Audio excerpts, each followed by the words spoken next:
I was raped and abused by my 3 stepbrothers since I was 11 years old.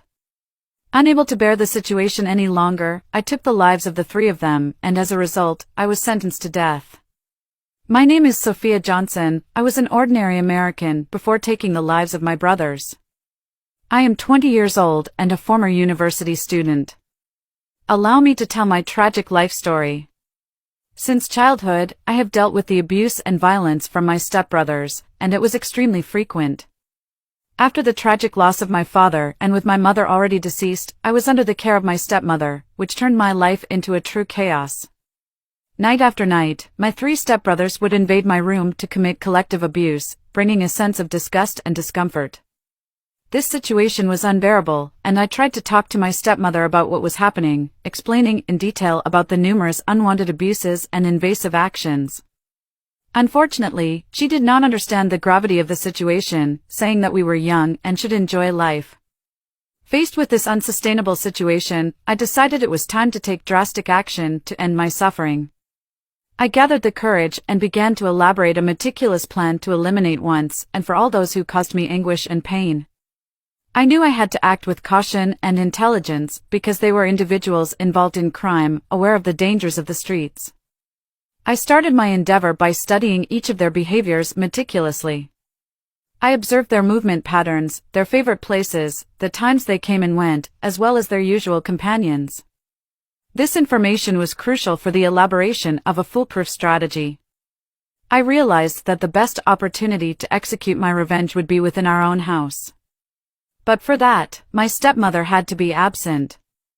I patiently waited for the right moment, knowing that Friday would be the day she went out for dinner and spent the night at her boyfriend's house.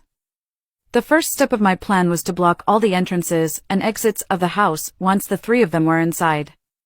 Then, I needed a weapon, which I knew exactly where my oldest brother hid it, after carefully observing him for a long period. However, my intention was not only to seek revenge, but also to create a narrative worthy of a Hollywood movie because I knew that once my mission was completed, my own life could be at risk. Waiting inside my room, I knew the crucial moment was approaching as my stepmother was about to leave. Living far from the urban center and with only 1 car in the house, my brothers used to arrive late, during the early hours of the morning, and all together. So, I went to my kitchen and prepared a special dinner, a true feast. I knew this would be a unique opportunity. Friday was the day I took responsibility for the meal since my stepmother wouldn't have time to cook after coming home from work and getting ready to go out with her boyfriend. Each dish was carefully prepared according to the individual preferences of my brothers. I wanted that dinner to be memorable, a unique experience for them. I set the table meticulously, seeking to create a warm and harmonious atmosphere. Finally, around 1 o'clock in the morning, my brothers arrived home and the crucial moment was about to happen. As I opened the door, I greeted them with a gentle perfume and intimate attire. It aroused a sense of strangeness on their faces. "Tonight is just for us, boys," I announced with a mysterious smile, knowing they would not suspect my true intentions.